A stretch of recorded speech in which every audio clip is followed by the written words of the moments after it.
TV शो Anupama TRP के list में top पर बनल बाटे। शो में आए दिन कोनो न कोनो ट्विस्ट आवत रहता और नए किरदार का एंट्री होत रहताटे। हालांकि जैसे ही ट्विस्ट खत्म हो जाला शो से वो किरदार के भी हटा दिया जाला। आज हम आपके ऐसे ही एगो किरदार के बारे में बतावे जातनी जेकर शो से ट्रैक अब खत्म हो गई बाटे। आपके अनुज कपाड़िया का भाभी बरखा कपाड़िया तो याद होइए ना। हाँ, उनका ट्रैक अभी शो से खत्म हो गई बाटे।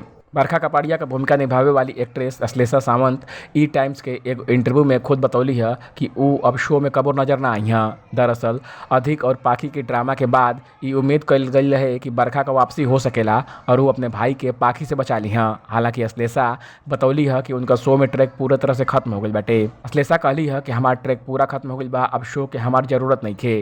अश्लेषा अपनी बात के खत्म करते हुए कहली है, शो से अब हम एग्जिट ले बानी और हम नया प्रोजेक्ट पर ध्यान देतानी। दरअसल शो का पूरा ट्रैक अब बदल गई बाटे। अब पूरे स्टार कास्ट अमेरिका चल गई बा। हम शो की शूटिंग के दौरान खूब मस्ती और मजा के तानी। हालांकि बाद में हम मेकर्स के साथ बैठ के डिसाइड कैनी कि अब एक किरदार के ए शो से खत्म कर देवे के चाहिए। ए स्टोरी पर आपको का कहे के बा कमेंट कर हमके जरूर बताई। बाकी अपडेट के लिए देखत रही एबीपी भोजपुरिया।